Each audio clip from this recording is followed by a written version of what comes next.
Sigurado ba kayong wala dyan si Tina? Wala anak eh.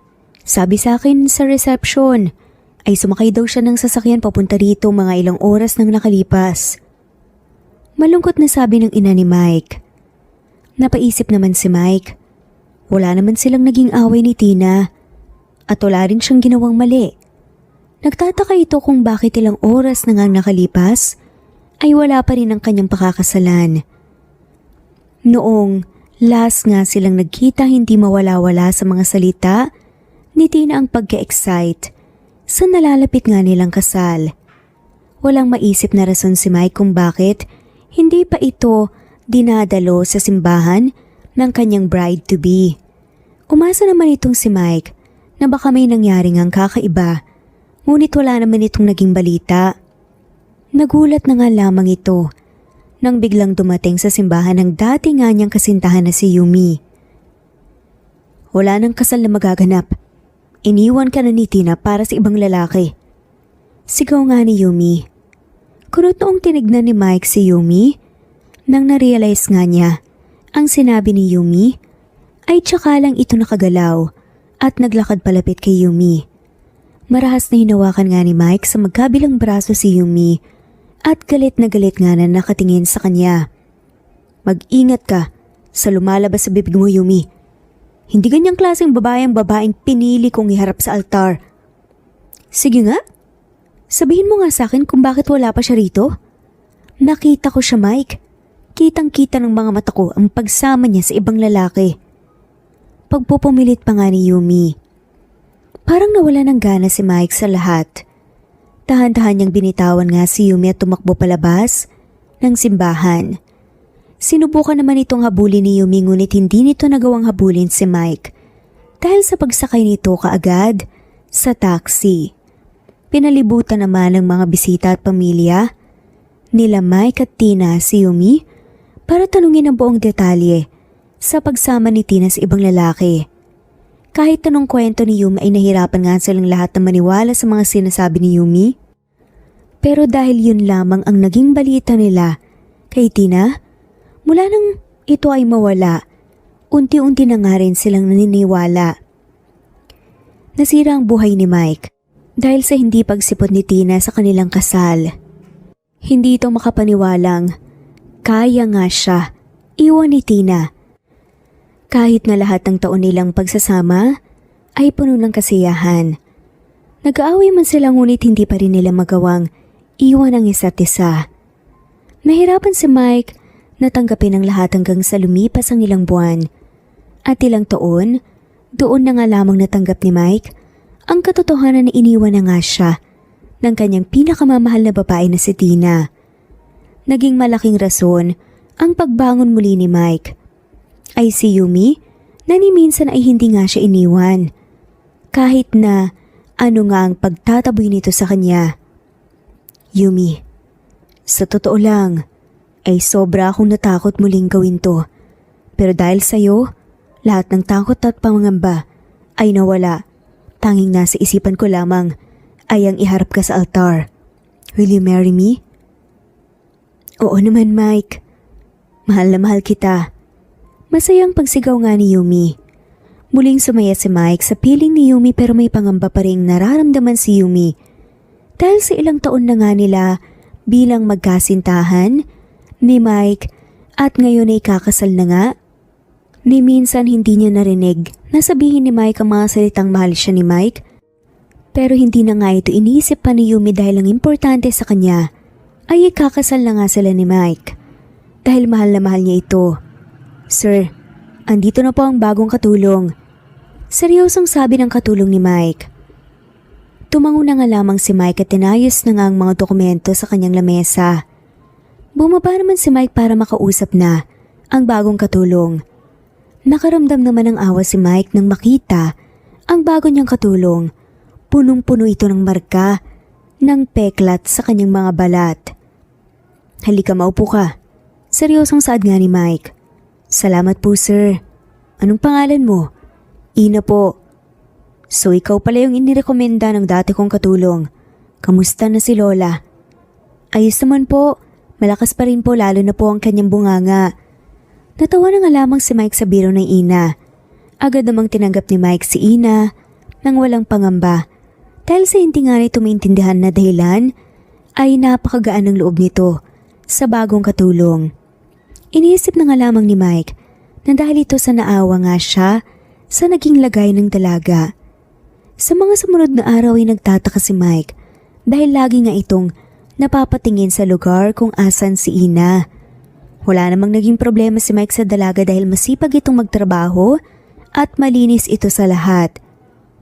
Sa mga sumunod na araw, unti-unting napapalapit nga si Mike kay Ina. Nagugulat pa nga kung minsan si Mike dahil minsan ay may gawain nga si Ina na nagpapaalala sa kanya kay Tina. Habang tumatagal ay hindi na nga napigilan ni Mike ang kanyang sarili na mapalapit kay Ina. Mapaghambing silang dalawa ng kanyang dating kasintahan na hindi siya sinipot sa araw ng kanilang mismong kasal. Ilang taon ka na? Tanong nga ni Mike. 26 sir. Bakit po? Wala naman. Napakibit-balikat na nga lamang si Ina at nagpatuloy sa kanyang gawain. Tahimik naman itong pinanood ni Mike.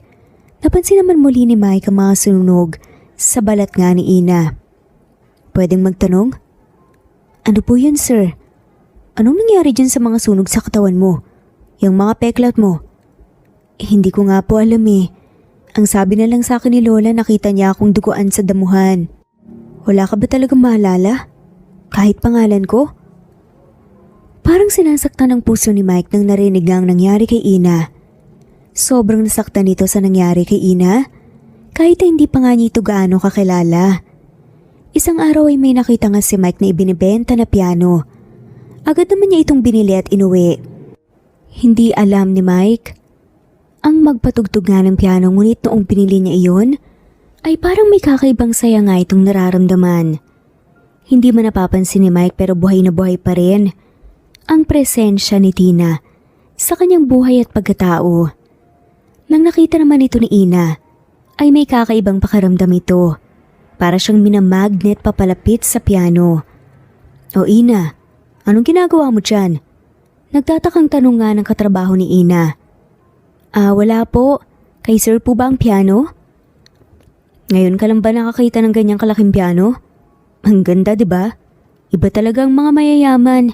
Kung gusto mo ikaw nang maglinis yan at ako na lang gagawa ng labahan mo. Nakaiting sabi pa nga ng katrabaho ni Ina. Napangiti naman si Ina at tumango-tango sa katrabaho. Agad niyang kinuha ang mga panglinis at nilinisan ang piano. Manghang-mangha si Ina sa kagandahan at laki ng piano. Nakangiti at masaya itong nililinisan ng piano. Mas lalong nakaramdam naman si Ina ng saya nang nakita niya ang kabuuan ng piano nang malinis ito. Kakaibang manghang nararamdaman ni Ina. Napaisip nga ito kung gumagana ba ang piano, kaya naman sinubukan niya itong pindutin. Parang batang natuwa si Ina nang narinig niyang gumana ang piano. Agad-agad itong umupo at sinubukang patugtugin ang piano. Para bang may gumagalaw sa kanyang mga daliri. Kusang gumagalaw ang mga kamay ni Ina habang nagpapatugtog ng piano. Kararating lamang ni Mike mula sa kanyang opisina nang bigla siyang napatigil na parang estatwa noong narinig ang isang musika na hindi niya akalain na maririnig niya muli matapos lumipas ang 10 taon. Nang nag-sink in na nga ang musika nang tuluyan sa tenga ni Mike, hindi na nga ito nagsayang pa ng oras at tumakbo paloob sa kanyang bahay. Hingal na hingal nga ito nang nakita niya ang babaeng pakakasalan niya sana na nakaupo sa piano at tinutugtog ang sarili niyang gawa na musika sa piano. Natauhan na nga lamang si Mike nang biglang nagsalita si Ina. Sir? Okay lang po ba kayo? Takang tanong nga nito. Yung kanta, paano mo nalaman yan? Narinig ko lang po.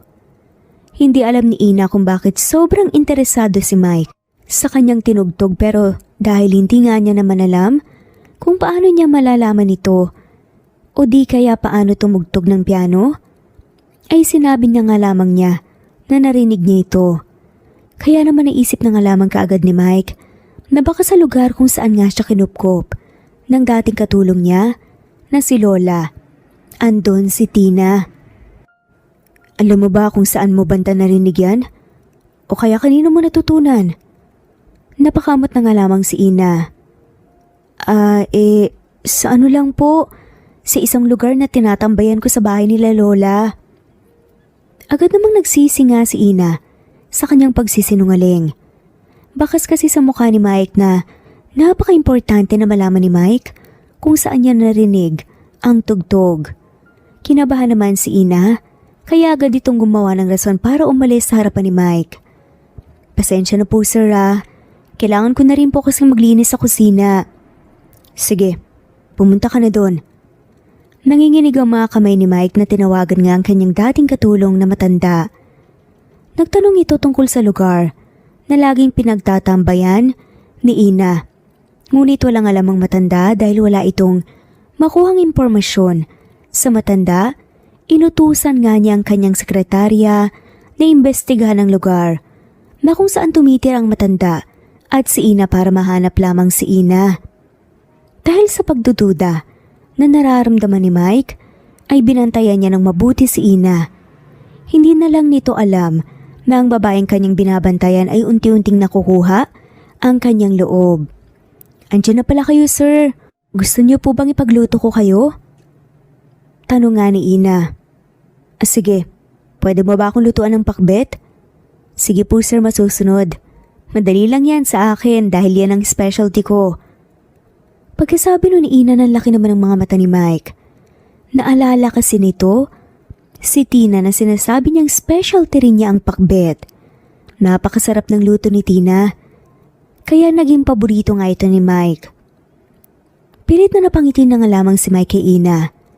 Agad namang pinagluto ni Ina si Mike ng pakbet habang naliko at nagpalit si Mike ng kanyang damit. Pagkababa ni Mike ay naghahanda na nga ng hapunan si Ina. Amoy pa lang ng pinakbet ay nasasabi na nga ni Mike na masarap ang paggaluto ni Ina. Isang tikim ay nanlaki na nga ang mga mata ni Mike. Ilang segundong nakalipas, hindi nito napansin na nagluluha na pala si Mike. Nag-alala naman si Ina kaagad. Dali-dali itong lumapit kay Mike para tignan kung anong problema. Sir, bakit po? May problema po ba sa naluto ko? Hindi po ba masarap? Umiling-iling na nga lamang si Mike at agad ang pinunasan ng kanyang mga luha. Kunot noong napatingin nga sa kanyang niluto at tinikman ito. Wala naman itong napansin na mali sa kanyang niluto kaya nagtataka ito. Tignan muli ang kanyang amo. Wala. Inaalala lang kasi ako, pasensya ka na. Nako, akala ko na po kung may nagawa na akong mali sa pagluto ko. Okay lang po ba kayo? Oo, okay lang ako. Simula nung pinagluto nga ni Ina si Mike, ay halos si Ina na nga ang pinagluluto ni Mike ng kanyang mga kinakain. Tuwing kumakain naman si Mike, ay lagi itong nakikipagkwentuhan kay Ina. Hindi nagtagal ay naging malapit nga sa isa't isa, sina Ina at Mike. Pinaimbestigahan na nga rin ni Mike si Ina at ang lugar na kanilang pinagtitirahan ni Lola, ang matandang dati niyang katulong na napalapit din sa kanya. Okay lang po ba talaga kayo, sir? Oo naman. Isang linggo ba? Ayos na ayos. Pakumustahin mo na lang ako kay Lola. Maraming salamat po sir sa pagpayag na magbakasyon ako Nag-aalala lang po talaga ako kay Lola Masayang nagimpake nga si Ina at agad na umuwi nga sa probinsya kung asa ng matandang kumupkop sa kanya. Hindi na lang inaasahan ni Ina na sa kanyang pagdating ay makikita nga niya si Mike sa kanilang bahay. Sir, ano pong ginagawa niyo rito? Namiss ko lang si Lola at naisipan kong magbakasyon na rin dito. Ano? Kunot noong tanong ni Ina. Bakit? Hindi ba pwede yon? Natawa na nga lamang ang matanda at sinalubong si Ina sa pintuan. Hayaan mo na si Sir Mike at baka gusto niyang mapag-isa, kaya dito napiling magbakasyon. Malambing na sabi ng matanda kay Ina. Napabuntong hininga na nga lamang si Ina at sa huli, tumango sa sinabi ng matanda. Naiilang si Ina sa bawat kilos nito dahil hindi nawawala ang tingin ni Mike sa kanya. Kapag kumakain sila at kapag nagkukwentuhan sila ni Lola, Sinusubukan naman yung iwasan ni Ina ngunit si Mike ang lapit ng lapit sa kanya. Sir, talaga po bang sasama kayo sa palengke? Mainit po at maraming tao doon. Wala namang problema sa akin. Paano na lang kung marami kang bibilihin? Mabuti nang kasama ako para may tagbuhat ka. Pagpapalusot na nga lamang ni Mike. Pero sir, nakakahiya naman po kung ganun. Amo ko po kayo. Kahit anong pagpupumilit ni Ina, na wag nang sumama si Mike, ay hindi naman nagpatalo si Mike at sumunod pa rin kay Ina na papuntang palengke. Namamangha namang pinanood ni Mike si Ina sa pakikipagtalo nga sa mga nagbebenta sa palengke para makahingi ng tawad. Palihim na natatawa pa nga ito kapag natatalo si Ina sa mga tindera. Sir, napamahal na nga ako, tatawanan mo pa ako? Paano hindi matatawa? Ang cute mong makipagtalo. Saad pa nga ni Mike habang nakangisi. Kumunot noo si Ina. Okay lang. Cute? Ako? Mukha na pala akong aso ngayon . Nagulat si Mike sa sinabi ni Ina at natawa na nga lamang ng malakas. Nang nakikita nga ni Ina na masayang tumatawa si Mike, ay nakakaramdam nga ito ng pagkakulo ng tiyan na para bang may mga butterflies na naninirahan sa kanyang tiyan. Bumilis din ang tibok ng puso ni Ina at natulala na nga lamang sa tumatawang si Mike. Bakit may problema ba sa mukha ko? Wala po sir. Hindi naman kita masisisi. Alam kong masyado akong gwapo. Pilyong saad pa nga ni Mike. Napaawang na nga lamang ang bibig ni Ina sa kayabangan ni Mike. Sa mga sumunod na araw ay hindi na nga nanahimik ang buhay ni Ina dahil sa lahat ng kanyang ginagawa ay bumubuntot sa kanya si Mike. Hindi lang yun, gabi-gabi rin kasi itong nakakaramdam ng pagsakit ng kanyang ulo at ano-ano pa nga ang kanyang napapanaginipan. O Ina anak, bakit pa kamot ka ng kamot dyan sa mga peklat mo? Nag-aalalang tanong nga ng matanda. Wala naman po lola, nangangati lang kasi ulit . Na-curious naman si Mike, gusto nitong malaman kung ano ba talagang nangyari kay Ina at bakit napuno ang kanyang katawan at mukha ng sunog at peklat. Habang abala si Ina sa pagwawalis ng mga dahon sa kanilang bakuran, naisipan ni Mike na tanungin ang tungkol kay Ina. Lola, wag niyo po sanang mamasamain pero gusto ko lang pong malaman kung ano pong nangyari kay Ina. Hindi ko rin alam Sir Mike . Nung araw na natagpuan ko siya ay puno ito ng dugo sa katawan. Kaya agad kong sinugod sa ospital. Nung nagising naman siya, wala siyang maalala. Ang tanging lumabas lang sa kanyang bibig ay ang salita na Ina. Malungkot na sabi ng matanda. Wala po bang naganap sa kanya? Curious na tanong naman ni Mike. Yun nga ang pinagtataka ko. Wala talaga silang mahanap kaya kinupkup ko na lang siya. Seryosong sabi nga ni Lola. Nanahimik na nga rin naman si Mike at napatingin na nga lamang kay Ina. Hindi na nga nito naisip kung siya ba talaga si Ina na kanyang dapat pakasalan dahil ang pagkatao ni Ina ngayon sa kanyang mga mata ang laging nasa isipan ni Mike. Akala ni Mike lalabas na nga si Ina kaya agad nitong sinundan. Nainis naman si Ina kaya hinarap na nga si Mike. Susundan mo na naman ba ako? Siyempre para naman makapasyal ako no? Sige na nga, bahala ka. Saad na nga lamang ni Ina kay Mike. Nagulat na nga lamang itong si Mike nang naglakad na nga si Ina papunta sa banyo. Natigilan naman kaagad si Mike at aalis na nga sana nang biglang nakaisip ng pang-asar si Ina kay Mike. Saan ka pupunta sir? Akala ko ba susunod ka? Nakangising saad ni Ina. Hindi mo naman sinabi na maliligo ka. Napangisi naman si Ina nang makita nga ang pamumula sa mukha ni Mike. Papasok na nga sana ito nang tuluyan sa banyo nang nakita nga niya si Mike na nakatayo pa rin. Manunood na po ba kayo? Parang natauhan naman si Mike at dali-daling umalis. Napailing-iling na nga lamang si Ina, ngunit nagulat ito nang may malakas na kumatok sa pintuan ng banyo. Kunot noong napatingin ito kay Mike. Pumasok naman si Mike na may daladalang upuan. Anong ginagawa mo rito?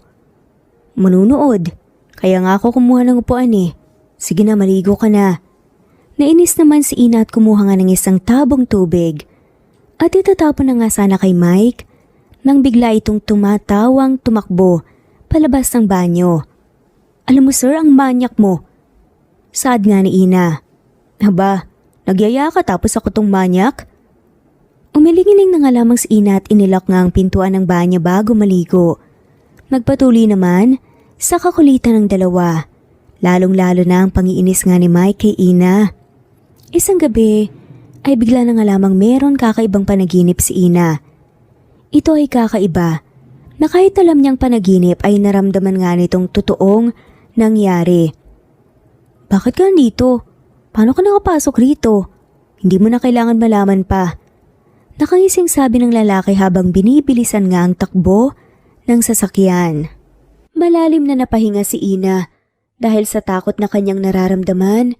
Nagmakaawa itong makalabas sa sasakyan, ngunit hindi ito pinapakinggan ng lalaki at nagpatuloy sa pagmamaneho ng mabilis. Bigla namang may truck na kanilang masasalubong. Sa sobrang takot ni Ina, ay agad nitong sinubukang agawin ang manubela sa lalaki. Nagulat naman ang lalaki at siniko ang mukha ni Ina na naging dahilan ng pagkahilo ni Ina. Agad namang iniwas ng lalaki ang sasakyan mula sa truck hanggang sa nabangga sila sa isang gusali. Nang nagising si Ina, ay nakita niyang duguan ng lalaki sa driver's seat. Sinubukan nitong lumabas sa sasakyan, ngunit hindi nito magawa. Naisip naman ni Ina na gamitin ang kanyang heels pangbasag sa bintana ng sasakyan. Nagawa naman nitong basagin ang salamin nang paulit-ulit niya itong hinampas gamit ang kanyang heels. Hirap na lumabas si Ina sa sasakyan. Paika-ika itong naglalakad palayo sa sasakyan, ngunit biglang sumabog ang sasakyan at natamaan si Ina. Ang huling naalala na lang ni Ina ay may taong lumapit sa kanya matapos sumabog ang sasakyan. Tapon niyo ang katawan sa ilog. Siguraduhin niyong walang makakabalita ng nangyari dito. Linisin niyo at ayusin niyo ang lahat ng dito. Galit na utos nga ng tao. Ramdam na ramdam ni Ina ang pagkabuhat sa kanya at pagsakay sa isang kotse. Pilit niyang ginigising ang kanyang sarili, ngunit hindi nito kinakaya. Buong katawan niya at lalo na ang kanyang muka ay nasunog dahil sa pagkasabog ng sasakyan at wala na itong nagawa, kundi ang mawala ng malay. Ina gumising ka! Nag-aalalang saad nga ni Mike. Sir? Nagtatakang tanong naman ni Ina. Okay ka lang ba? Nagpapawis ka. Nananaginip ka ata. Ano pong nangyari? Inosenteng saad naman ng babae. Gulong-gulo ang utak ni Ina. Sobrang makatotohanan ang kanyang naranasan para sabihin itong panaginip. Nang sinubukan ni Ina na isipin ang nangyayari, ay bigla itong napahiyaw dahil sa sobrang pagkasakit ng kanyang ulo. Agad namang nag-alala si Mike kaya binuhat na nito si Ina palabas ng kwarto. Nag-aalalang sumama naman si Lola. Mabuti na lang at may kotse itong si Mike kaya nagawa nilang isugod kaagad si Ina sa hospital. Sanhi ito ng pagka-aksidente niya. May tama ang kanyang ulo na naging rason ng pagkawala ng kanyang mga alaala. Kaya I assume that may naalala si Ina sa kanyang nakaraan, kaya biglang sumakit ang kanyang ulo. Seryosong sabi nga ng doktor. Nag-alala naman si Mike habang tinitignan si Ina. Hindi nito alam na sobra pala ang nangyari kay Ina. Alam ni Mike na hindi niya responsibilidad si Ina, ngunit matapos ang araw na iyon ay naging maalaga si Mike kay Ina na ipinagtaka ni Ina.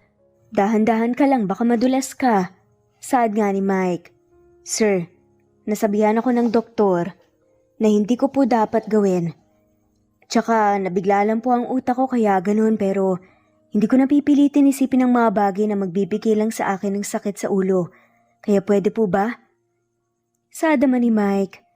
Nag-aalala lang ako, Ina. Siyempre ayoko may mangyari sa'yo. Salamat sa pag-aalala mo, sir. Pero okay lang po talaga ako. Napangiwi naman si Mike at napabuntong hininga na lang. Huling araw na nila sa probinsya, kaya naman gusto ni Mike na magpahinga na lang si Ina kesa sa magpagod para may lakas ito sa kanilang biyahe. Dahil wala nang nagawa si Mike, ay pinanood na lang nito si Ina habang ito ay nagsasampay. Bigla namang may tumawag kay Mike. Tumawag ang kanyang tauhan na abala sa paghahanap ng information kay Ina. "Anong balita?" tanong nga ni Mike. "Sir, wag po kayong mabibigla sa nabalitaan ko." Kabadong sabi nga ng lalaki. "Ano yun?" tanong nga ni Mike. "Ang inyong katulong na si Ina at ang dati niyong nobya na si Tina ay isang tao lamang. Sa araw po ng kasal niyo, nagkaroon ng aksidente si Tina, kaya hindi po siya nakadalo sa araw ng kasal niyo." Seryosong sabi naman ng tauhan ni Mike. Hindi nakapagsalita si Mike. Nabitawan ni Mike ang kanyang telepono. Sa paghulog ng cellphone ni Mike sa sahig, ay napatingin si Ina sa kanya. Nakaramdam naman ng pag-aalala si Ina nang nakita ang itsura ni Mike na nangingilid na rin ng mga luha. Agad na lumapit si Ina kay Mike. Sunod-sunod na nagsibagsakan ang mga luha ni Mike sa hindi maintindihan na dahilan ay nasasaktan si Ina nang nakitang umiiyak ang kanyang amo. Parang dinudurog ng paulit-ulit ang puso ni Ina nang nakikitang nasasaktan si Mike. Hindi naman napigilan ni Mike ang kanyang pangungulila at niyakap ng mahigpit si Ina habang humahagulgol sa pag-iiyak. Nagulat man si Ina ngunit hinayaan na lang niya ang kanyang amo na yakapin siya. Tinapik-tapik naman ni Ina si Mike sa likod bilang pakikiramay nito sa nararamdaman ni Mike. Hinalikan naman ni Mike si Ina sa kanyang labi. Sobrang nagulat si Ina sa biglang paghalik sa kanya ni Mike. Magsasalita pa sana ito nang biglang niyakap ito muli ni Mike ng sobrang higpit. "Ang tagal kitang hinanap." Saad nga ni Mike. "Sir, ano pong pinagsasasabi niyo?" Dahil sa sobrang pag-excite, ay sasabihin na nga sana ni Mike ang katotohanan kay Ina. Ngunit agad itong napatigil nang nakita nga ni Mike si Ina na nasasaktan muli dahil sa kanyang ulo. "Okay ka lang ba?" "May bigla po kasi akong naalala. Pero nung inisip ko po kung ano yun, bigla pong sumakit ang ulo ko eh." Nabalot ng takot si Mike. Hindi man niya alam ang buong nangyari kay Ina at sobrang saya nito na nahanap niya na muli ang babaeng pinakamamahal niya. Hindi na naging importante kay Mike ang nangyari noon at inisip na lang ang kalagayan ni Ina. Nang kumalma na ang pananakit ng ulo ni Ina, ay inihatid ito ni Mike sa kwarto ni Ina para magpahinga. Hindi naman magawang matulog ni Ina dahil sa nagawang paghalik sa kanya ng kanyang amo na si Mike. Napahawak naman sa bibig si Ina. "Ano kayang nangyari kay Sir? Isa kaya siya sa mga napapanood kong tinatawag nilang psychopath? Mga hindi tama ang pag-iisip na gumagawa ng krimen?" Nang naisip nga ni Ina ang kanyang sinabi, ay agad itong napailing-iling at natawa na nga lamang sa kanyang naiisip. "Manyak lang talaga si Sir. O baka na-in-love sa akin." Nanlaking mga mata ni Ina sa kanyang naisip. Naisip rin nito na imposibleng ma-in-love sa kanya ang kanyang amo dahil sa kanyang itsura na punong-puno ng sugat mula sa pagkasunog. Oo nga, imposible. Ano-ano na naiisip ko, matulog ka na nga Ina. Matulog ka na. Pilit na sinasabi na nga lamang ni Ina sa kanyang isipan. Naalala naman muli ni Ina ang naging itsura ni Mike kanina at sinabi niyang matagal na siyang hinahanap ni Mike. Naisip nito na baka may kaalaman si Mike sa kanyang nakaraan, kaya naman naisipan rin ni Ina na tanungin si Mike kinabukasan. Nahirapan man matulog si Ina dahil sa paghalik sa kanya ni Mike ay sa huli nagawa rin nitong matulog. Samantalang si Mike ay hindi pa rin makapaniwala na nahanap niya na ang kanyang matagal nang hinahanap. Bago matulog ay tinawagan muli ni Mike ang kanyang tauhan para maghanap ng dahilan sa pagka-aksidente ni Ina. Nagtataka kasi itong si Mike kung bakit hindi niya nabalitaan ang pagka-aksidente ni Ina, lalong-lalo na at sa mga panahong nahohospital si Ina noon ay natatawagan kaagad siya ng mga doktor at nurse. "Siguraduhin mong kahit maliit na detalye ay sasabihin mo sa akin." Saad ni Mike. "Opo boss, masusunod po." Seryosong sabi naman ng tauhan nito. Kinabukasan ay nagpaalam na sina Mike at Ina kay Lola. Balak pa nga ni Ina na magbiyahe mag-isa, ngunit pinagpilitan lamang ni Mike na sumabay na ito sa kanya. Ang laki ng pinagbago ni Mike kay Ina, pakiramdam nga ni Ina ay hindi nakatulong ang trato ni Mike sa kanya, kundi isang prinsesa. Tinutulungan pa ni Mike si Ina sa mga gawaing bahay at hindi lang iyon pinipilit ni Mike na sabay silang kumain. Alam mo, sa tingin ko, nagkagusto sa'yo si Sir Mike. Kinikilig na sabi nga ng isang katulong. Napailing naman si Ina. Naku ka naman, imposible yan no. Hindi mo ba nakikita ang aking itsura? Naku, wala yan sa itsura. Kung gaano kaganda ang iyong kalooban ay kasing ganda rin yun. Nang labas na anyo nyo. Kinikilig na sigaw nga ng isa pang kasamahan nga ni Ina. Nagkibit balikat na lang si Ina at hindi na pinansin ang kanyang mga kasamahan. Kinagabihan ay si Ina ang inatasan na magluto ng gabihan ni Mike. Natuwa naman si Ina dahil hilig nito ang pagluluto. Dahil sa sobrang focus ni Ina sa kanyang pagluluto ay hindi na nito napansin na nagluluto ito habang si Mike ang nasa kanyang isipan. Pagpasok pa lang ni Mike sa bahay, ay amoy na amoy ang pagkain na niluluto ni Ina. Napangiti naman si Mike dahil alam na nito kung anong ulam ang niluto ni Ina. Paano ba naman niya hindi malalaman kung anong ulam iyon kung lagi itong niluluto sa kanya noon? Noong sila ay nagsasama. Kare-kare? Sir, nandito na po pala kayo. Paano niyo po nalaman na kare-kare ang niluto ko? Tanong nga ni Ina kay Mike at napatawa naman si Mike. Sabay sabing, wala ang lakas kasi ng amoy eh. Naglaway naman si Mike at agad na tumakbo papunta sa kanyang kwarto para magpalit. Pagkababa niya ay hindi na siya nagsayang ng oras at sinimulan ng kumain. Napangiti naman si Ina habang pinapanood na kumain si Mike, parang may nanghahaplos sa kanyang puso. Tumayo naman si Mike sa kanyang pagkaupo at agad na hinila si Ina para umupo sa kanyang tabi. Pinaghandaan na rin ito ni Mike ng kanyang kakainin. Dahil nasanay na nga si Ina sa kanyang pangungulit, sa tuwing tumatanggi ito kay Mike ay kumain na nga lamang ito ng walang reklamo. Ang sarap mo talagang magluto, Ina. Sa tingin ko tataba ako ulit. Saad pa nga ni Mike. Tumaba na kayo dati, sir? Oo. Ayaw mo kasing kumakain ako sa labas noon at ang gusto mo lang kumain ako ng lutong ulam. Eh ang sarap mo magluto kaya yun, tumaba ako. Ano pong ibig niyong sabihin? Nanlaki ang mga mata ni Mike. Nag-aalalang napatingin si Mike kay Ina na tinitignan siya ng nakakunot noo. Hindi alam ni Mike kung paano siya makakalusot dahil sa kanyang sinabi, halatang kilala niya na si Ina. Anong oras na pala?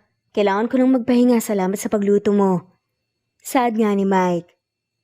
Nang biglang, sir, teka lang. Nagkunwari naman si Mike na may tumawag nga sa kanya.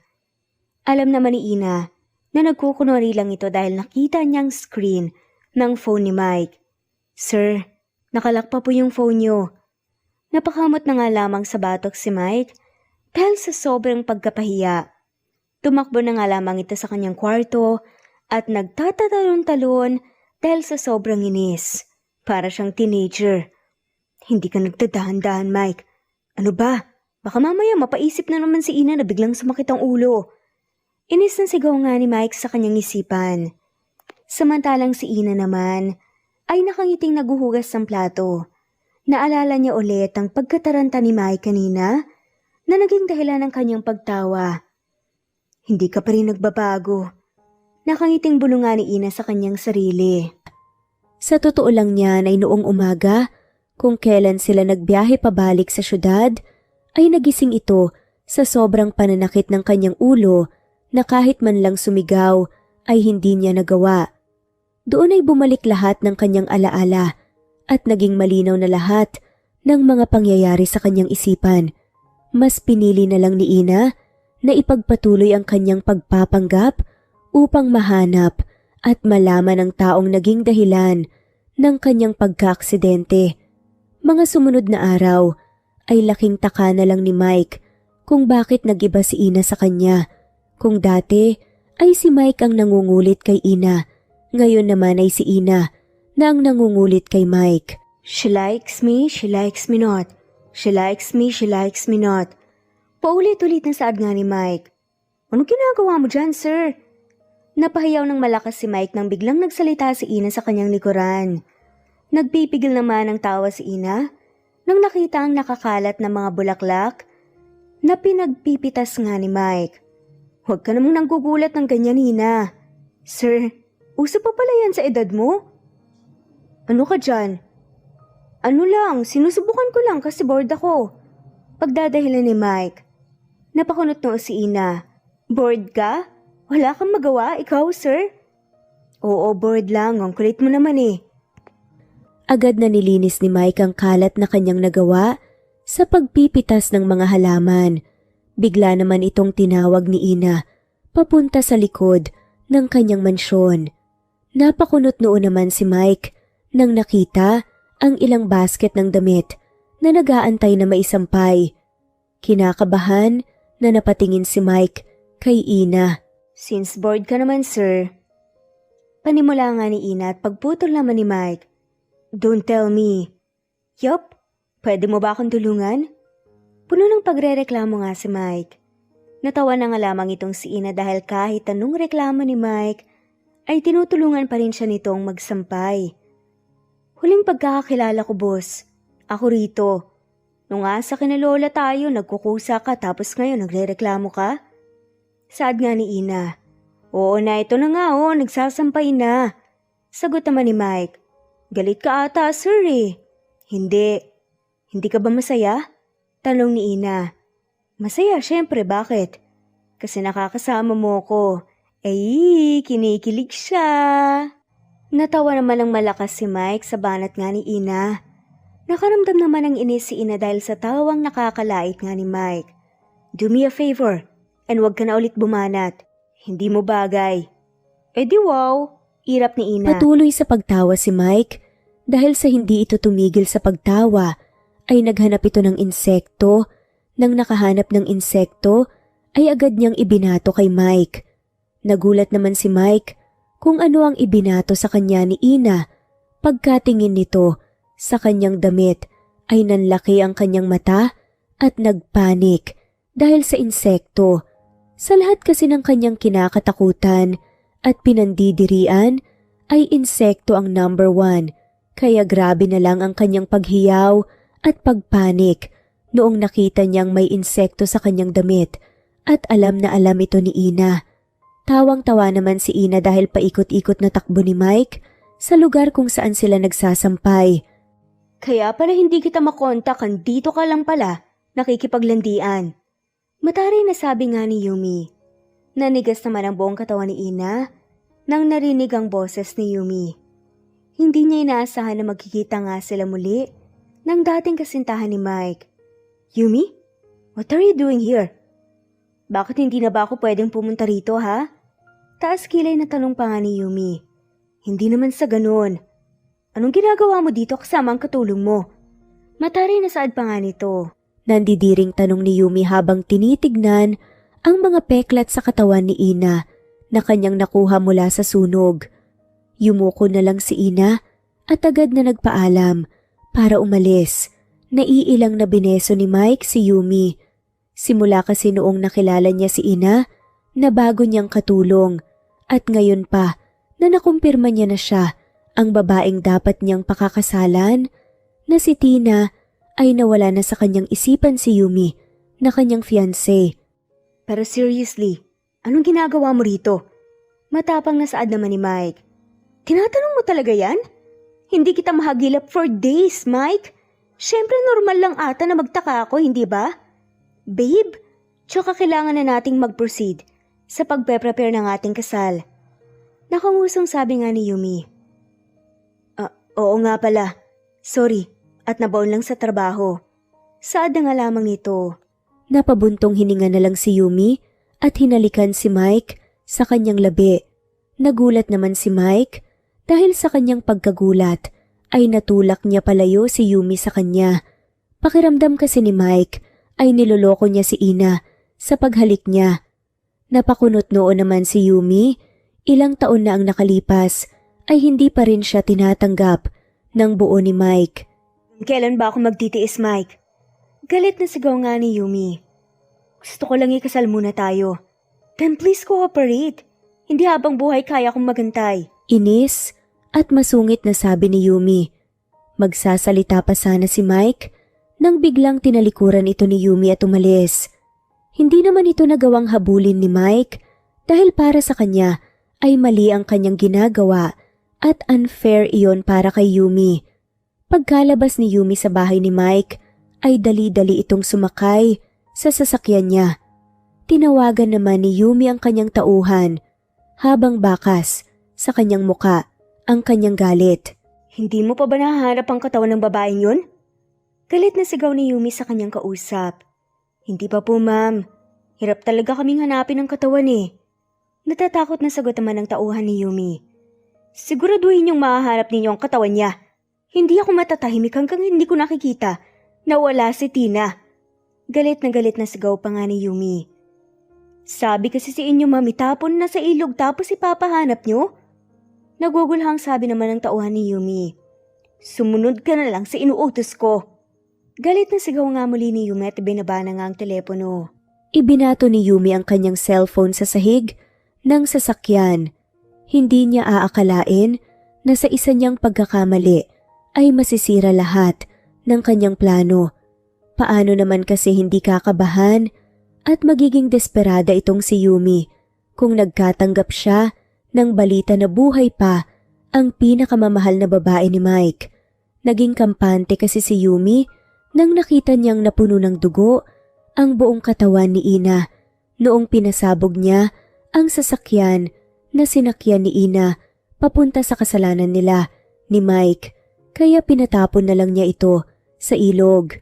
Samantalang si Ina naman ay nagkulong sa kanyang kwarto para pakalmahin ang kanyang galit na nararamdaman kay Yumi. Muli nitong naalala ang nakangiting mukha ni Yumi habang pinapanood siyang nasasaktan dahil sa mga sugat na kanyang natamo sa pagsabog ng sasakyan.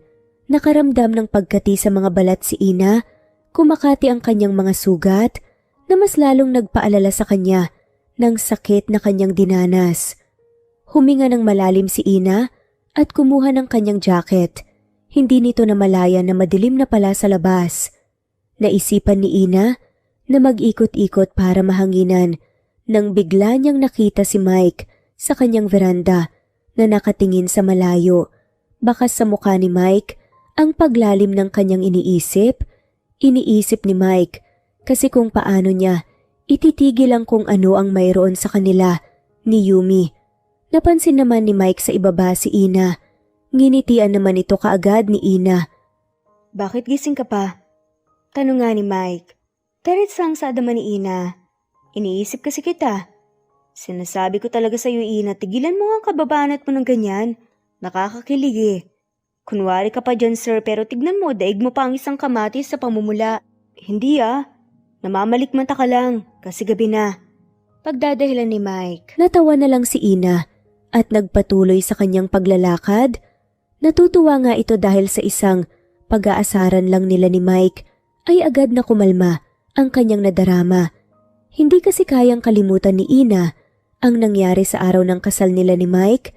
Pagpasakay niya sa sasakyan na magdadala sa kanya sa simbahan, ay bigla itong nagulat na ang lalaking driver nito ay ang kanyang dating nobyo na obsessed sa kanya at ayaw siyang tigilan. Pagkakaalam ni Ina ay ipinakulong ito ni Mike noong nakitang sinubukan siyang halikan sa isang CCTV. Nagmakaawa si Ina na ibaba siya nito ngunit hindi siya pinakinggan. Sinubukan din na labanan ni Ina ang lalaki para maagaw ang manobela ngunit wala pa ring laban si Ina sa lakas ng isang babae. Kung hindi ka mapupunta sa akin, hindi ka mapupunta sa iba. Magkasama tayo habang buhay hanggang sa kamatayan. Malakas na sigaw ng lalaki at mas pinabilis ang pagtakbo sa sasakyan. Dahil sa sobrang bilis ng pagtakbo ng sasakyan ay nabunggo sila sa isang puno papunta sa isang gusali. Nang nagkaroon ng malay si Ina, ay nakita niyang nakatulog at duguan ang ulo ng lalaki. Nahirapan itong makalabas sa kotse dahil sa pagkabangga ay na-stuck ang pintuan. Kinuha agad ni Ina ang kanyang suot na heels at hinampas sa salamin ng sasakyan hanggang sa ito ay nabasag. Kahit na masugat-suat na ang katawan ni Ina sa mga bubog na naiwan sa pinaglagyan ng salamin, ay pinilit niya pa rin ang makalabas. Paikay kasi Ina na naglalakad paalis nang biglang sumabog ang sasakyan. Dahil sa hirap, sa paglalakad ay hindi ito nakalayo kaagad. Kaya naman naabutan siya sa pagsabog ng sasakyan. Duguan ang buong katawan ni Ina. Hindi na rin ito alam kung mabubuhay pa ito. Basta ang tanging huling nakita at narinig lamang ni Ina bago ito mawala ng malay ay ang nakangiting mukha ni Yumi at ang kanyang sinabing, "Itapon na yan sa ilog. Hindi na to mabubuhay ulit." Masayang sabi ni Yumi. Nagising na lang muli si Ina at nasa isang kubo na ito habang siya ay pinupunasan ng isang matanda. Punong-puno ng bandage ang kanyang katawan at wala itong kamalay-malay kung sino siya. Ipinaliwanag naman kaagad ng matanda kung sino siya at paano niya natagpuan si Ina. Sino ba naman mag-aakala na ang matagal ng katulong ni Mike na mapapangasawa kay Ina ay siya din ang sasagip kay Ina. Sa ilang taon na magkasama sina Ina at nang matanda ay hindi niya nainiwan ang matanda at tinuring na itong kanyang tunay na lola. Isang araw ay biglang niyaya ng matanda na magtrabaho bilang katulong si Ina kapalit niya. Walang alinlangang pumayag naman si Ina at sa huli naging katulong siya ng amo ng matanda na si Mike. Unang tingin pa lang ni Ina ay malapit na ang kanyang loob dito sa kanyang amo. Minsan, nahuhuli pa niya ang kanyang sarili na sumusulyap kay Mike mula sa malayo. Nang tumagal, ay unti-unti namang nakaramdam ng pagsakit sa ulo si Ina. Nanaginip na ito hanggang sa tuluyan niya nang naalala ang lahat ng tungkol sa kanya, lalong-lalo na ang may pakana ng kanyang aksidente. "Mike, hanggang kailan mo ba ako hindi kakausapin? Marami tayong kailangan ayusin sa kasal natin. It's been years, Mike. May balak ka pa ba talagang pakasalan ako?" Naluluhang pagtatanong ni Yumi kay Mike. Hindi naman magawang sumagot ni Mike. Pinag-isipan naman niya nang mabuti ang kanyang nararamdaman, kaya naman buo na ang kanyang desisyon. "I'm sorry pero no. Ayokong marinig ang sasabihin mo whether you like it or not." Pagsisigaw ni Yumi, naging desperada ito. Alam niyang hindi alam ni Mike na posibleng buhay pa si Tina, pero sa hindi maintindihan na dahilan ay kabadong-kabado si Yumi. "I'm sorry. I want to break up with you. Patawarin mo ko, Yumi." Hindi makaisip ng dahilan si Yumi kung bakit biglang nakipaghiwalay si Mike sa kanya hanggang sa naalala niya ang isang eksena sa bahay ni Mike. Ang pakikipagkulitan ni Mike sa kanyang katulong na puno ng sunog sa kanyang katawan. Hindi ito inisipan ng masama dahil kumpara sa kanya ay hindi siya magugustuhan ni Mike, lalo na at sira na ang kanyang balat. Nagtatakang napasulyap si Ina kay Mike para itong problemado na umuwi, kaya naman agad na nakaisip si Ina ng kalokohan para mabali ng atensyon ni Mike sa iba. Ginulat ni Ina si Mike na tulalang naglalakad, napahiyaw na lang si Mike at napahawak sa kanyang dibdib. "Mukhang problemado tayo ngayon, sir ah." Tanong nga ni Ina. Hindi naman. Seryosong sagot lang naman ni Mike. "Alam ko nang magpapagaan dyan sa loob mo." Nagtimpla naman ng lemon tea si Ina na gustong-gustong inumin ni Mike sa tuwing siya ay may prino problema o malungkot. Pero imbis na gumaan ang loob ni Mike ay mas lalo itong nalungkot dahil naalala niya ang lasa ng lemon tea na yon. Sobrang nangungulila na si Mike kay Ina na halos gusto niya na lang sabihin ng lahat sa dalaga, ngunit alam niyang hindi iyon nakakabuti para kay Ina, lalo na at baka mabigla ang kanyang ulo. Ligawan kaya kita? Saad nga bigla ni Mike. Ano sir? Di ba may fiancé ka na? Wala no, I'm single. Liligawan na kita Ina, whether you like it or not. Huwag niyo nga po kung binibiro ng ganyan sir. Baka talagang patusin kita, sige ka. Saad pa nga ni Ina. Sige nga. Napangisi naman si Mike kay Ina. Nagyabang kasi ito, ngunit sa huli ay siya ang tumakbo palayo kay Mike para maitago ang kanyang namumulang muka. Alam ni Ina na hindi dapat siyang masaya sa hiwalayan ng iba, ngunit dahil tungkol ito sa taong kinamumuhian niya, ay masaya itong nabalitaan na hiniwalayan ni Mike si Yumi. Dali-daling hinanap ni Ina ang kanyang telepono para tawagan ang kaisa-isang taong kanyang pinagkakatiwalaan sa mga oras na yun. Iha, kamusta ka na? Malambing na tanong nga ng isang matanda. Ayos lang po ko, Lola. Ikaw, kamusta ka na? May bago ba tayong balita? Alam na ba ni Sir Mike ang lahat? Walang nagbago sa side ko, galit na galit at desperada pa rin pinapahanap ni Yumi ang bangkay mo. Seryosang sabi nga ni Lola. Ang matagal na ngang naging katulong ni Mike. Kahit anong hanap niya, hindi naman niya ako mahahanap bigla. Pero sa tingin ko hindi magtatagal malalaman rin niya kung sino ako. Napabuntong hininga na lang ang matanda. Naalala kasi nito ang araw na biglang nagising na lang si Ina na umiiyak noong nagbakasyon siya kasama si Mike.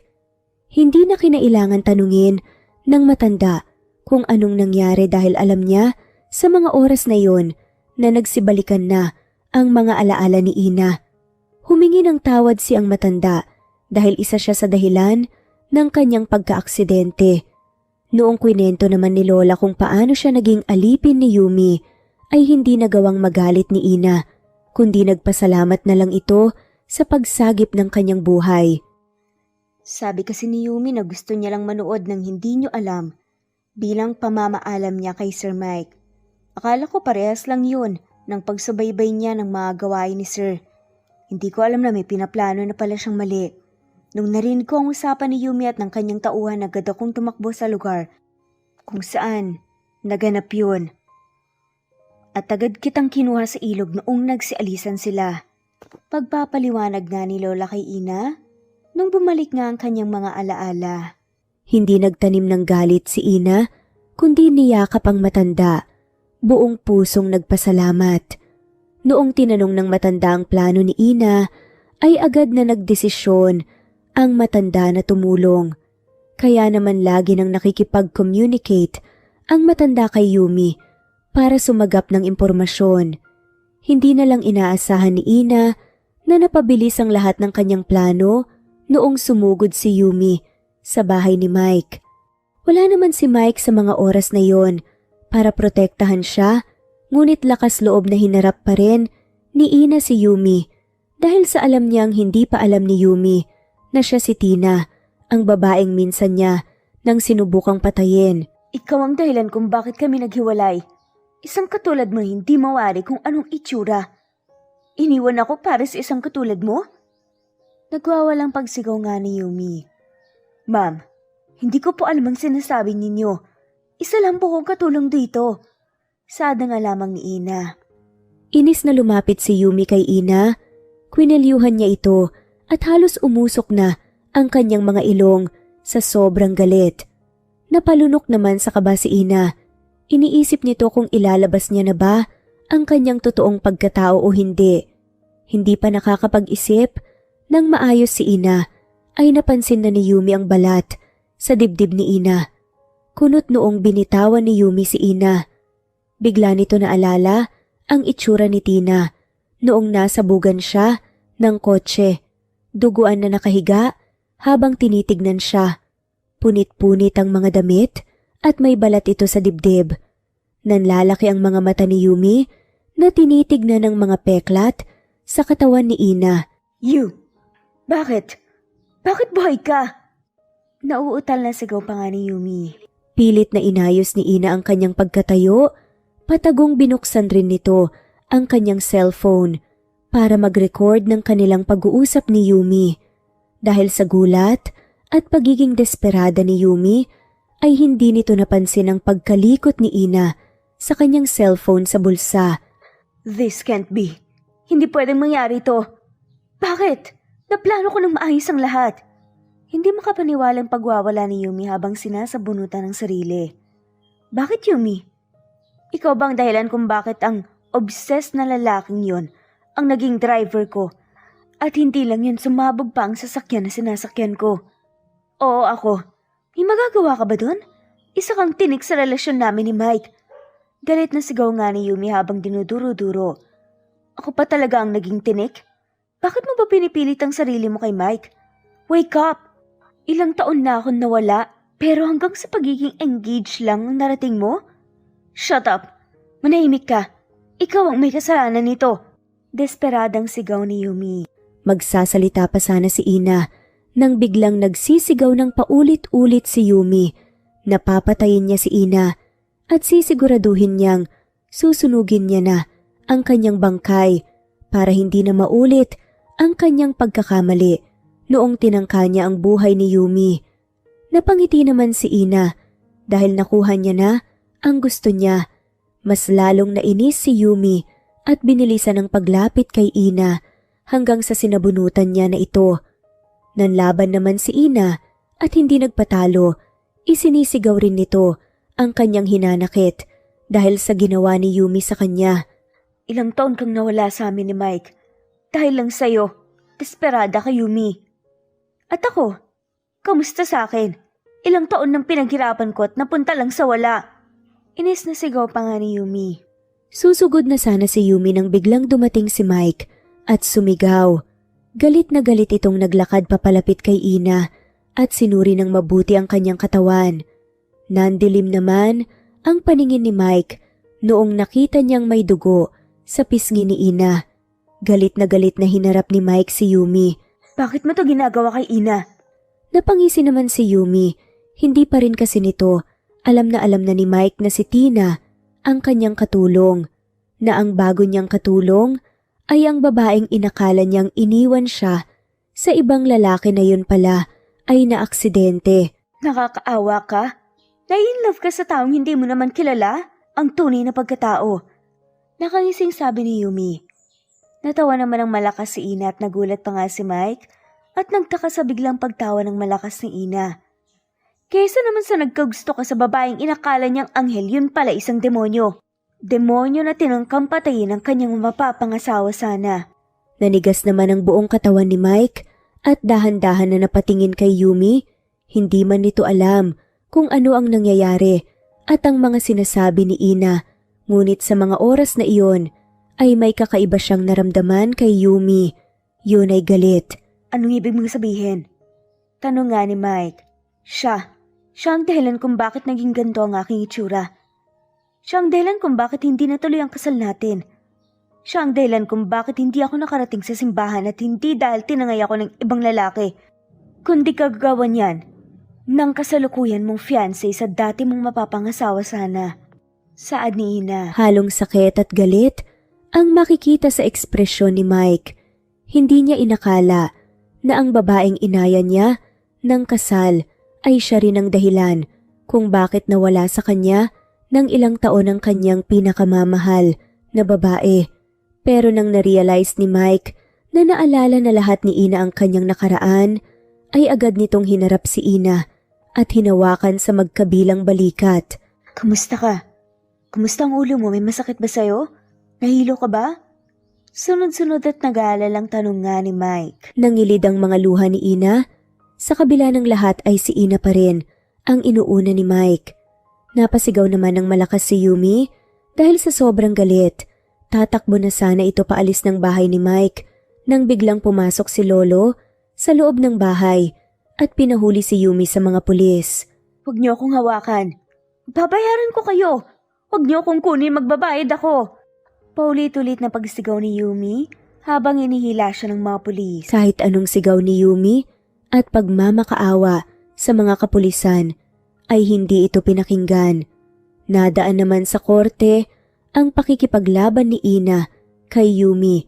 Ipinasa na rin nito lahat ng ebidensya na kanyang nakuha simula noong bumalik ang kanyang alaala. Nakapag-usap na rin silang dalawa ni Mike at umamin si Ina na siya nga talaga si Tina. Sa kanilang pag-uusap ay inamin na rin ni Mike na matagal niya nang alam kung sino si Ina.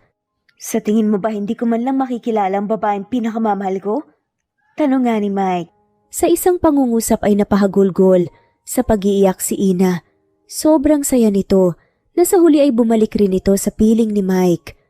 Laking gulat rin naman ni Mike nang malaman na ang dati niyang katulong ay lagi itong minamanmanan para kay Yumi hanggang siya rin ang nagligtas kay Ina.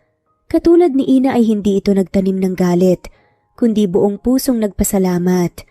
Natigil na rin ang pagiging katulong ni Ina sa bahay ni Mike. Laking tuwa ng mga tauhan ni Mike na ang nakasama pala nilang babae ay ang kasintahan pala ni Mike na si Tina. Simula rin noong nagkaalaman na ang lahat ay doon na nanirahan si Ina kay Mike dahil ayaw na itong pakawalan ni Mike. Dahil sa pangyayari kay Ina ay nahirapan itong bumalik sa dati niyang ugali. Hindi naman iniisip ni Mike ang itsura ni Ina dahil sa sobrang pagmamahal ni Mike kay Ina. Kung kay Mike ay okay lang ang lahat, kay Ina naman ay hindi nito magawang tanggapin ang kinalabasan ng kanyang itsura kahit ano pa ang sabihin ni Mike sa kanya. Hindi ka ba nandidiri sa itsura ko? Tanong ni Ina. Bakit? Ano ba ang pandidirihan ko sa mga peklat mo? Kasi hindi sila magandang tignan? Para sa akin, ikaw pera ng pinakamaganda. Para sa akin, napakaganda nitong tignan. Sinasabi mo lang yan dahil ayaw mo akong masaktan. Napabuntong hininga naman si Mike nang nakitang nakasimangot si Ina. Tumayo ito at pinaghahampas ang kanyang dibdib hanggang sa pinigilan siya ni Ina habang tumatawa. Ano ba yung ginagawa mo? Huwag mong saktan ng sarili mo. Ayaw mo kasing maniwala eh. Kahit sino naman kapag ganito ang itsura nila. Sad nga ni Mike. Ina, hindi pangit ang mga peklat mo kundi sobrang ganda. Kahangahangang tignan dahil ang mga to ay simbolo ng pagiging matapang mo. Kahit na gano'n ang naranasan mo, lumaban ka pa rin sa buhay. And you survived. Parang hinahaplos ang puso ni Ina nang marinig ang mga sinabi ni Mike. Dahil lamang doon, sa simpleng mga salita ni Mike, ay parang may kakaibang butas na pinupuna si Mike sa kalooban ni Ina. Nang unti-unti nang natatanggap ni Ina ang mga nangyari sa kanya, ay unti-unti na rin itong muling nag-open up kay Mike hanggang sa tuluyan na siyang nakaabante mula sa nakaraan. Noong nakita naman ni Mike na okay na ang lahat ay doon nga niya muling niligawan si Ina. Hanggang sa napasagot niya ito. Sino ba namang hindi mapapasagot kung sa lahat ng bagay ay ginagawa kang reyna ni Mike? Hindi ko na talaga alam kung saan ko ilalagay itong bulaklak.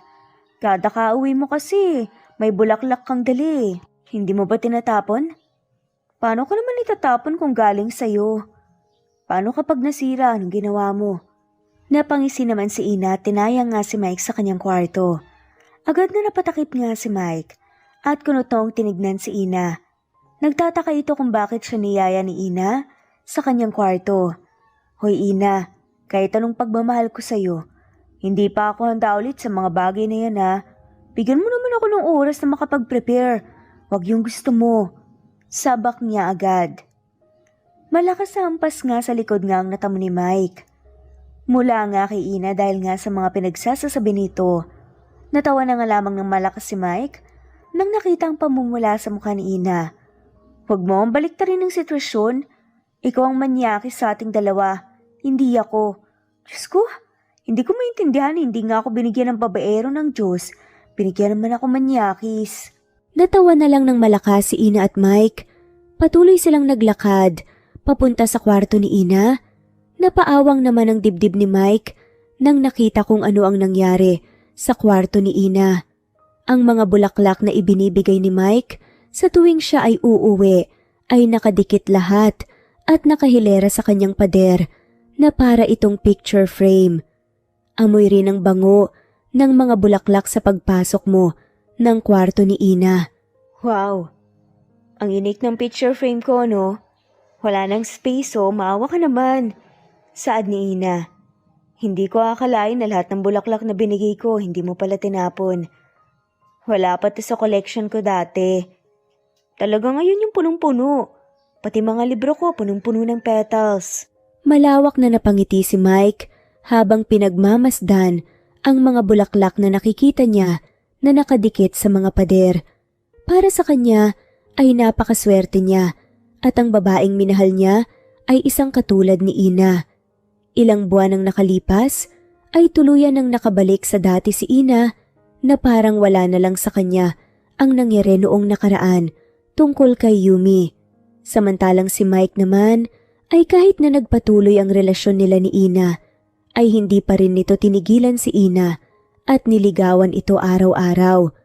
Masyado atang nagustuhan ni Mike ang ginawa ni Ina na pag-alaga sa mga bulaklak kahit na sila ay nasira na dahil hindi niya ito matapon at galing ito kay Mike. Kaya ayon mas lalong ginandahan pa ni Mike ang mga bulaklak na kanyang ibinibigay kay Ina. Mabuti na lang may naisip na ibang paraan si Ina upang maipreserve ang mga bulaklak. Naging tahimik at masaya ang buhay nila Mike at Ina. Wala na rin silang hihingin na iba sa kanilang kasiyahan na nadarama. Isang araw ay biglang pumasok muli sa isipan ni Ina ang lahat ng ginawa sa kanya ni Yumi sa araw ng kasal nila noon ni Mike. Dahil tuluyan ng natanggap ni Ina ang pangyayari ay hindi na ito nakaramdam ng kung ano kundi pagtataka lamang. Nagtataka itong si Ina kung bakit naisip niya muli ang nangyari sa nakaraan hanggang sa sumagi sa isipan niya si Yumi. Gusto mong makausap ulit si Yumi? Oo, gusto ko lang natuldo ka ng lahat. Tumawa si Mike. Ganun ba? Pero wala na siya sa tamang pag-iisip, Ina. Alam ko pero kailangan ko tong gawin para sa sarili ko, Mike. Pilit nang initian na lang ni Mike si Ina at sinunod ang kanyang kagustuhan.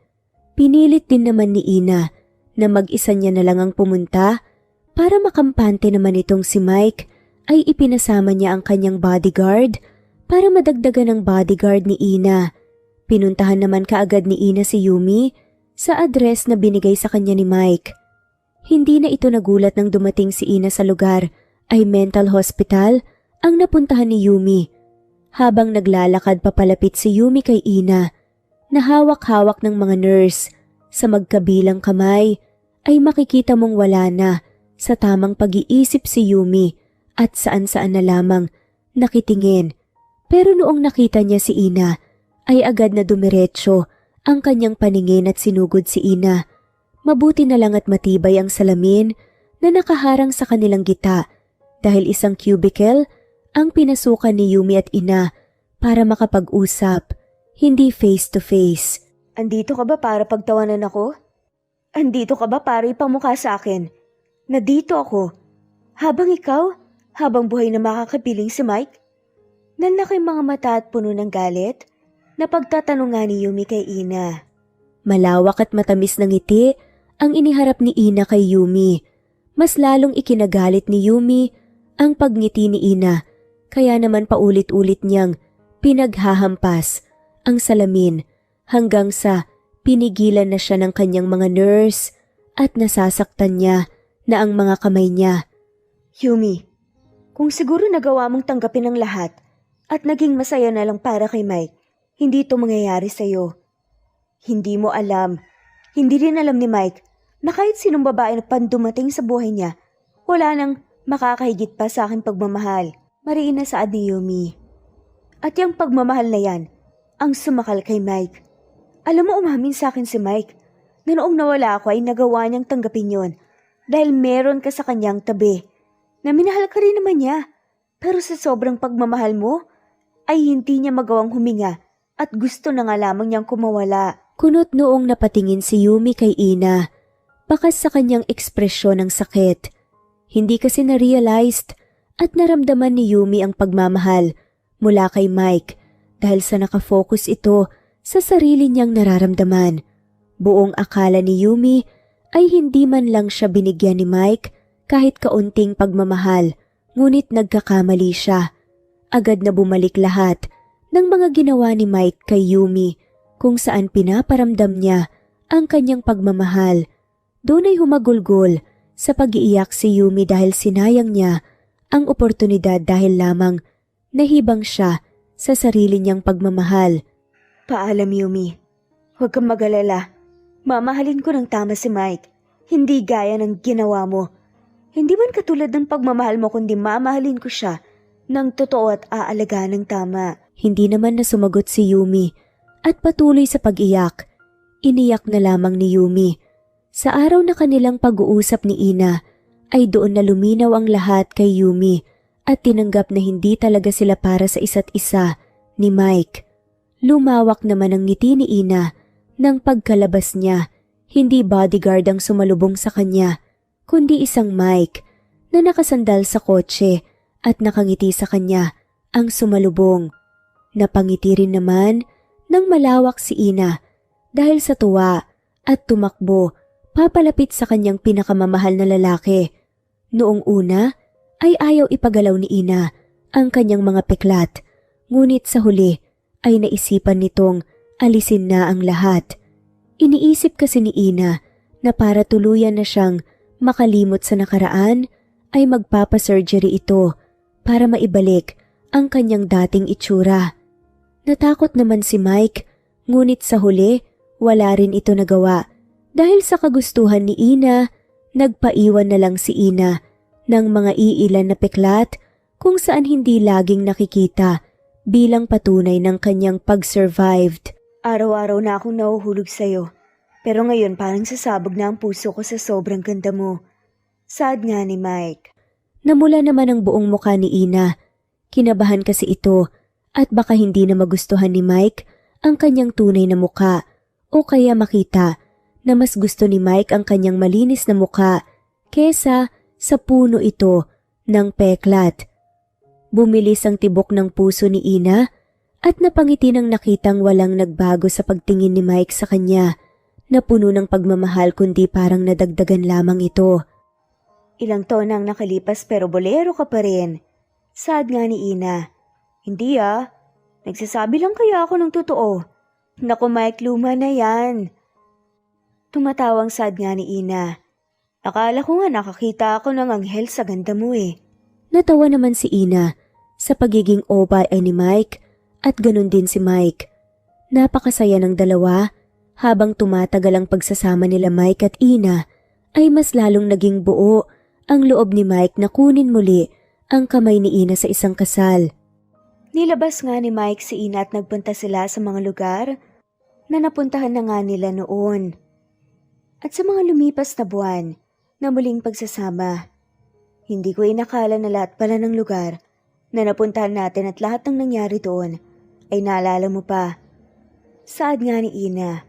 Siyempre naman, lahat ng alaala ko sa'yo nakatatak, hindi lamang sa aking puso kundi pati sa aking isipan.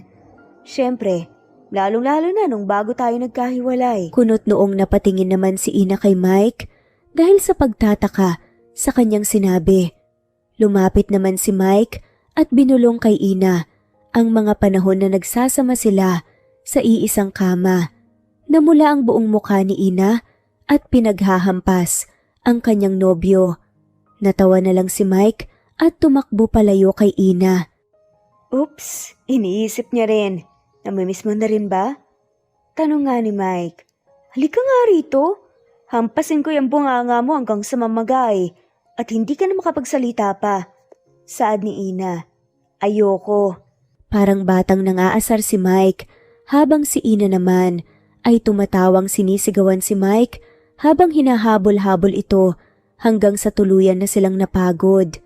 Hingal na hingal itong si Ina habang si Mike naman ay nakangiting pinapanood lamang si Ina. Oh, titingin-tingin ka na naman dyan. Ano na naman bang iniisip mo ha? Maawa ka, pagod na ako Mike ha? Natawa na lang din si Mike at patuloy na pinagmasdan si Ina na naging abala sa paghahalungkat ng kanyang bag para sa kanyang baon na tubig. Hindi na lang napansin ni Ina ang kilos na ginawa ni Mike hanggang sa ginusto niyang bigyan ng tubig ni Mike. Pagharap at paglingon ni Ina kay Mike ay nahulog niya ang kanyang tubig sa sahig dahil sa gulat. Malawak na napangiti naman si Mike at binuksan ang maliit na box. Napatawa nga si Mike nang biglang tanong nga niya, "Will you marry me again, Ina?" Hindi nga alam ni Ina ang kanyang i-react at sobrang ang saya niya. Siyempre umuo siya habang humahagulgol. At makalipas nga lamang ang ilang buwan, ng preparasyon muli nga silang ikinasal. Sa dinami-rami nga ng kanilang pinagdaanan, kinakailangan talaga nila ito. Kinakailangan nilang i-renew ang kanilang vows at muli ngang mangako sa isa't isa na hindi na nga sila magkakahiwalay pa. At natupad naman yun sa paglipas ng mga panahon. Mas naging masaya pa nga ang kanilang buhay nang biniyayaan nga sila ng hindi lamang isang anak, kundi 3 pa, na talaga namang proud na proud sila sa 3 cute na bata na nagmana nga sa kagandahang loob ng 2. Sobra silang napapasalamat sa may kapal. At wala na nga silang mahihiling pa. At dito na nga po nagtatapos ang kwentong pagmamahalan nila Mike at Ina. Maraming salamat po sa lahat ng mawalang sawang sumusubaybay at shoutout po sa mga sumusunod. Not Green Fox, Carmelita Mendoza, Marilyn Babula, Berry, Liliano Bebe, Presbyteros Rose, Medal Talon, Jane, Lani Pardillo, Marlene Kayanan, Leonisa Azotes, D. Marie Ramos, Araceli, Lilio Saria, Miras Channel, Raquel Epe, Gina Tutor, Jane, Hartley, Sunshine Sotalbo, Maricel Cabigon, Merlin Baroza, Gina Marayo, Merlin Rodel Obejero, Hans, Cecilia Comoda, Taha ni Vlog, Merlin, Kuya Atok, Maria Merly Brogada, Marilu Cabantac, Filipina, Eileen, Mercedita San Jose, Lovina Galang, Lilian, Teresita de Jesus, Monina Aviles, Yula Pedrona, Romana Gorospe, Rosemary Vasquez, Marley Lazaraga, Leonisa Azotes, Jocelyn Tancinco, Estelita Mahia, Ding Lege, Marisa de los Reyes Arroyo, Leia Paul Vinar, Steve the Music,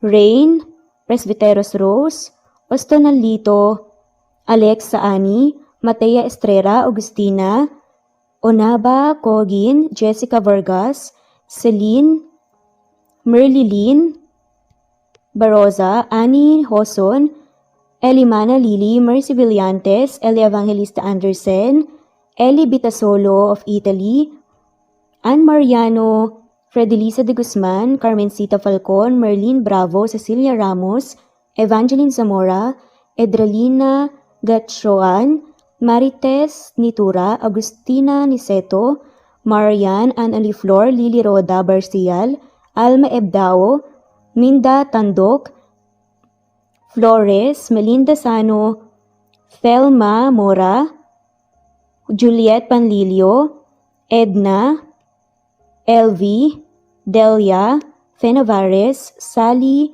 Lariano, London Villas, Danica Selga, Lani Pardillo, Teresita Schmid, Charlie, Nora Bell Evans, Roger, Lloyd Dasalon, Bella, Nelly Ortiz, Mary Rose Carillo Jesusa, Enday Samante, Enday Lebra, Yolanda Tejida, Honey Villasenor, Tessie, Marichan, Ann Mariano, Wilma Guzman, Gabrielio, Liu, Maria Rica Natividad, Melanie Juan, Anita Hernando, Teresita Arevalo, Raquel Magno, Carmencita Falcon, Flordet, Nat Green Fax, Luz Templo Nuevo, Teresita Schmid, Flor Cabrera, Virginia Salazar, Luz Templo Nuevo, Leia, Madeline Tagle, Wilma Villafuerte, Isaac Ablon, Menchita de Belen, Federico, Mercy Edrosolo, Fe, Adamson Machas, Quinciano Ebas, Eli Ramirez Elizabeth Gilas, Harem Ruhi, Julius Edna Romero, Charlie Angelina Samia Emma Gadiano, Rosemary Vasquez Lisa, Estelita Mahia, Elvi Candontol, Corazon Danke of University of Eastern Philippines University, Teresita, Neil Bacolor, Evangeline Zamora, Charlie Jane Clemente, Susan Upaga, Susan Rodrigo, Fred Deliza de Guzman, Juby Hernandez, Helen Murillo, Edarlina Fahil, Rosie, Juliet Kaday, Kuya Atok, Betty Losnong, Crescen, Susana, Tessie, Rumbawa, Lovina Galang, Aida Jurado, Emily Kinlog, Mirna Hamero, Liz Berito, Gabrielio, Juan Spotify, Imelda Fortes of Columbus City, Larry Malapaya, Dance, Remy's Life Official, Ellie Evangelist Anderson, Choi, Ri, Jasmine Baya, Jerowina Aquino, Emeguba, Marilyn Babula, Shane Villarmino, Beth Sardina, Gabriel, Nino Regidor, Mel Abrogar, Rosemary Vasquez at shoutout na rin po sa lahat ng mga walang sawang sumusubaybay. Maraming salamat po. Veronica Briseño, Violeta Murillo, Teresita, Teresa Bulie, Christine Flores, Nesbeth Hanaban, Flor Salvalion, Kuwait, Raquel Labay, Kuya Atok, Lani Pardillo, Eva Violeta, Presbyteres Rose, Amy Regalado, Teresita, Res Cavilla Havana, Precious, Lilian Nobebe, Eli Evangelista Anderson, Marziel Arcilias, Rosemary Palaganas, Rose Martinito, Ding Liege, Alexa Gomez, Jomira Bueno, Amy Fenovares, Irma Emma, Lali Emralino, Tortillas Gaming, Matea Estrera, Annalie Flor, Rosemary Tinito, Rosemary Palaganas, Excelsis Tagala, Emily Kinlog, Rosemary, MM, Penning Escal, Neri Cabangon, Lucia Baldo, Rosemary Vasquez, Londono Villas, Faye, Rosemary, Angelo, Vicky Adlaon, Mercy Villantes, Rezeline Unday, Allen, Ace, Nino Regidor, Jeyo Cadtec, Escapades Matilda, Irma Valerio, Agustina Aniceto, Cecilia Alvior, Naitan Canada, Veronica Briseño, Violeta Murillo, Teresita, Teresa Bulie, Christine Flores, Nesbeth Hanaban, Flor Salvalion, Kuwait, Raquel Labay, Kuya Atok, Lani Pardillo, Eva Violeta, Presbyteres Rose, Amy Regalado, Teresita, Pres Cavilla Havana, Precious, Lilian Nobebe, Eli Evangelista Anderson, Marziel Arcilias, Rosemary Palaganas, Rose Martinito, Ding Liege, Alexa Gomez, Jomira Bueno, Amy Fenovares, Irma Emma, Lali Emralino, Tortillas Gaming, Matea Estrera, Annalie Flor, Rosemary Tinito, Rosemary Palaganas, Excelsis Tagala, Emily Kinlog, Rosemary, MM, Penning Escal, Neri Cabangon, Lucia Baldo, Rosemary Vasquez, Londono Villas, Faye, Rosemary, Angelo, Vicky Adlaon, Mercy Villantes, Rezeline Unday, Allen, Ace, Nino Regidor, Jeyo Cadtec, Escapades Matilda, Irma Valerio, Agustina Aniceto, Cecilia Alvior, Naitan Canada, Lily Roda Barcial, Eli Ramirez,